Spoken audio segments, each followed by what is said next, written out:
બનાસકાંઠાના ખેડૂતો પર આર્થિક સંકટ ઘેરાયું છે। પહેલા બટાકાના ભાવમાં નુકસાન અને હવે શક્કરટેટીમાં પણ તળિયે ગયેલા ભાવે ખેડૂતોની માઠી દશા કરી। બનાસકાંઠામાં આ વર્ષે ખેડૂતોએ આશરે 2879 હેક્ટર વિસ્તારમાં શક્કરટેટીનું વાવેતર કર્યું। જો કે યોગ્ય ભાવ ન મળતા ખેડૂતોની ચિંતા વધી છે। મોંઘા ખાતર બિયારણ છતાં શક્કરટેટી ઓછામાં ઓછા 15 થી 20 રૂપિયા કિલો જવી જોઈએ। તેની સામે માત્ર 6 થી 9 રૂપિયામાં જ ભાવ બોલાય છે।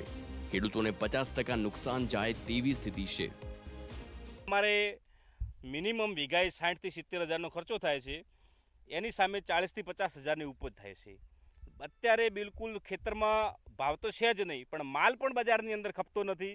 જે મિનિમમ ભાવ ખેડૂતને 20 થી 22 રૂપિયા રહે ત્યારે જ પોસાય, એ ભાવ અત્યારે સીધો 5 થી 6 રૂપિયા છે। એક વીઘાના વાવેતર પાછળ ખેડૂતોને 60 થી 70 હજારનો ખર્ચ થયો છે, પરંતુ સામે 40 થી 50 હજાર જ મળી રહ્યા છે। ત્યારે ખેડૂતો હવે સરકાર સામે સહાયની મીટ માંડી રહ્યા છે। તો અમારે ખેડૂતને ક્યાં જવું, અત્યારે કોઈ પોષણ થાય એમ નથી।